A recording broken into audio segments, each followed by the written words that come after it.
से सारे पुण्य नष्ट हो जाते हैं। साथियों, इस वीडियो में हम पाप और पुण्य के विषय में आपसे चर्चा करते हैं। साथियों, महाभारत के युद्ध के पश्चात जब श्री कृष्ण लौटे तो माता रुक्मिणी भरी आंखों से और गुस्से से उन्होंने श्री कृष्ण से पूछा, हे कृष्ण, युद्ध में बाकी सब तो ठीक था, किंतु आपने द्रोणाचार्य और भीष्म पितामह जैसे धर्मपरायण लोगों के वध में क्यों साथ दिया? श्री कृष्ण जी ने उत्तर दिया, ये सही है प्रिय कि उन दोनों ने जीवन भर धर्म का पालन किया, किंतु उनके किए गए पाप ने उनके सारे पुण्य को नष्ट कर दिया। तो माता रुक्मिणी ने पूछा कि हे कृष्ण, वे कौन से पाप थे? श्री कृष्ण ने बहुत सुंदर उत्तर दिया। श्री कृष्ण ने कहा, जब भरी सभा में द्रौपदी का चीरहरण हो रहा था तब यह दोनों भी वहां उपस्थित थे। बड़े होने के नाते ये दोनों दुशासन को रोक भी सकते थे, किंतु उन्होंने ऐसा नहीं किया।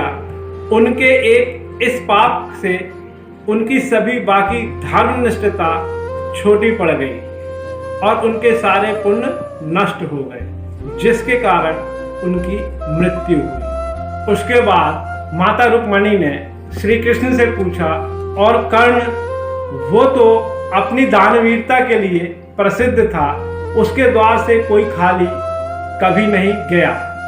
उसकी मृत्यु में आपने क्यों सहयोग किया? उसकी क्या गलती थी? तब श्री कृष्ण ने कहा, हे प्रिय, तुम सत्य कह रही हो।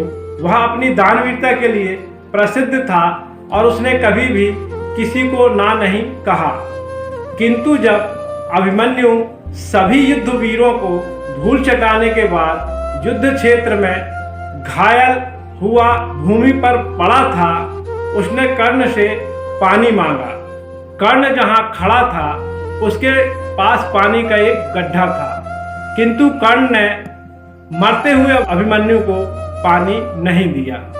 इसलिए उसको जीवन भर दानवीरता से कमाया हुआ पुण्य नष्ट हो गया।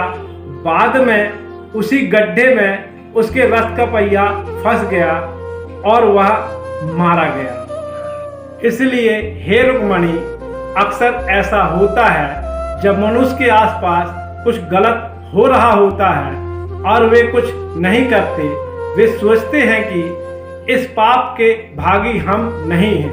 अगर वे मदद करने की स्थिति में नहीं है तो भी सत्य बात तो बोल ही सकते हैं, परंतु वे ऐसा भी नहीं करते।